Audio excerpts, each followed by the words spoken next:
Hello అండి. అందరికీ అనుకోని ప్రేమ పార్ట్ 29. మరిక ఆలస్యం చేయకుండా కథలోకి వెళ్దాం. ఛాయ తనతో కాంట్రాక్ట్ పెళ్లి గురించి మాట్లాడిన తర్వాత తిన్నగా ఇంటికి వస్తుంది. అసలు ఆ మిస్టర్ గంభీరం నన్ను ఎలా అడగగలిగాడు? అసలు కాంట్రాక్ట్ పెళ్ళి అనేది ఒక వింత ఆలోచన. లేదు, నేను అస్సలు ఒప్పుకోకూడదు. ఈ విషయం ఇంట్లో తెలిస్తే చాలా గొడవ జరుగుతుంది. ఆ మిస్టర్ గంభీరం కోటీశ్వరుడు కాబట్టి దేనినైనా ఎదిరించగలడు, సాధించగలడు కూడా. కానీ నా లైఫ్ అలా కాదు కదా. రెక్క ఆడితే కానీ డొక్క ఆడని బ్రతుకులు మావి అని తన బెడ్రూమ్లో ఉండి అటు ఇటు తిరుగుతూ అనుకుంటుంది. ఇంతలో మంచం మీద ఉన్న ఫోన్ రింగ్ అవుతుంది. రఘు సార్ కాలింగ్ అని చూసిన ఛాయ వెంటనే కాల్ లిఫ్ట్ చేస్తుంది. చెప్పండి సార్ అంటుంది ముభావంగా.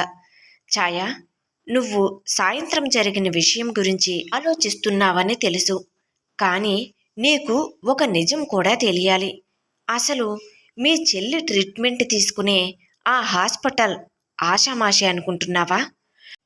అక్కడ ట్రీట్మెంట్ అంతా డబ్బుతోనే జరుగుతుంది. రఘు చెప్పే మాటలను ఆశ్చర్యంగా శ్రద్ధగా వింటూ ఉంటుంది ఛాయ.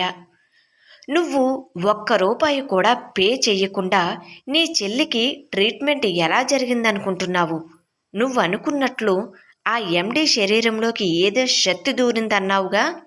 ఆ శక్తి ఎవరో కాదు, ఆదిత్యనే. ఆ రోజు నువ్వు నాకు చెప్పగానే ఆదిత్య నాకు కూడా తెలియకుండా హాస్పిటల్ ఎండీకి కాల్ చేశాడు. హలో వినోద్, నేను ఆదిత్యను మాట్లాడుతున్నాను. హా, హలో ఆదిత్య, ఎలా ఉన్నావు? చాలా రోజులయ్యింది నీతో మాట్లాడి. ఏంటి విషయం?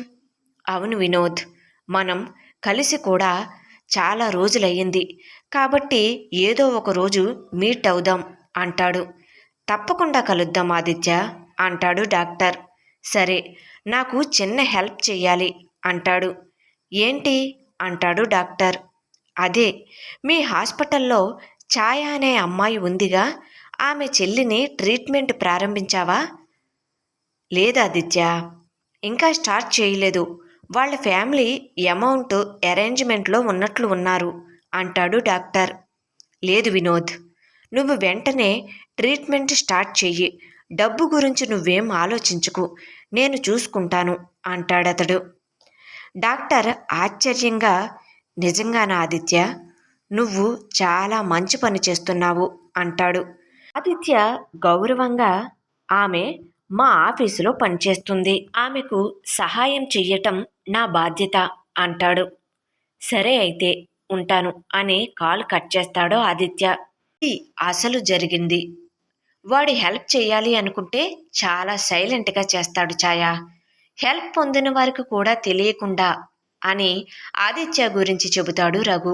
ఆ మాటలు వినిన ఛాయ ఒక్కసారిగా మంచంపై కూలబడి కూర్చుని నోటికి చేయి అడ్డు పెట్టుకుని ఏడుస్తుంది.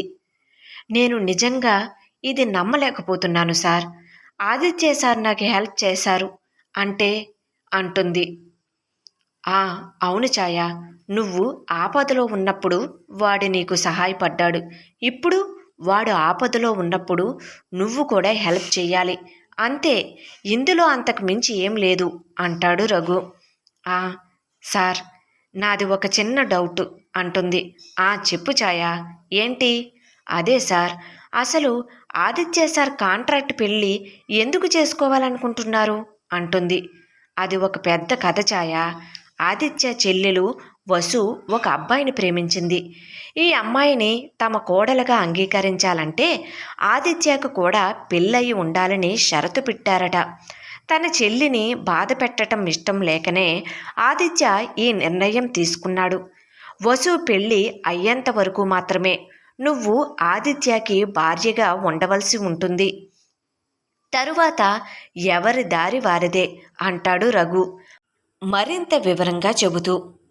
ఒక్క నిమిషం ఆలోచనలో పడిన ఛాయ, సార్, మీరు ఇంతలా చెబుతున్నారు కాబట్టి నేను అగ్రిమెంట్కి అంగీకరిస్తున్నాను. కానీ ఒక కండిషన్ సార్. ఈ విషయం మా ఇంట్లో వారికి తెలియకూడదు.